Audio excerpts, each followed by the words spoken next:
Já, Helgi. Sigur á Keflavík á meistaravöllum í kvöld. Tilfinningin hlýtur að vera ljúf. Hún góð, gaman að vinna. Hvað er skapað fyrir ykkur, finnst þér?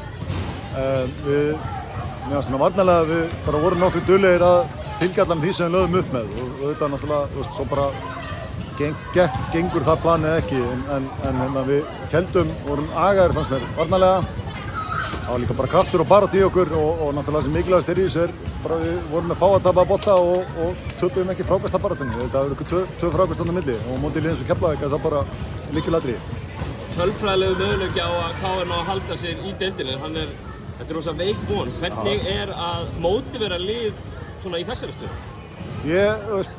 Það hefur ekki reynst okkur erfið. Við áttum kannski erfiða viku núna, það var svo mikið af meiðslum hjá okkur en það er semst landsleikjafrís vikuna en það er ekkert að mönnum finnst gaman að spila og þetta er líka bara upp á stoltið menn vilja vinna, þetta er hörku, þetta er skemmtilegur hópur sem er með núna því miður voru ekki með hann allt tímabilið en þetta eru bara góði drengir og bara ég er ekkert vesinn á móti þeirra, ekki neitt.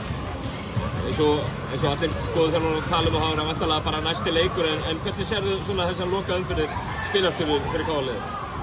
Við verðum bara að keyra á þetta og svo bara það sem gerist og það er bara það er bara eina sem við getum gert.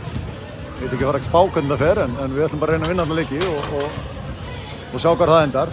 Í næsta leik, gekk ekki nógu vel á móti en í fyrri umferðinni en þið væntanlega með svona sigur í rassvasanum hljótið að hafa trú á verkefninu. Já, ég sé enga ástæðu til annars en að koma bara kokhraustir og með kassan út í þann leik og við bara ætlum að reyna að vinna hann og svo bara við sjáum hvernig það fer allt það en við tökum þetta bara næsta leik, einn í einum.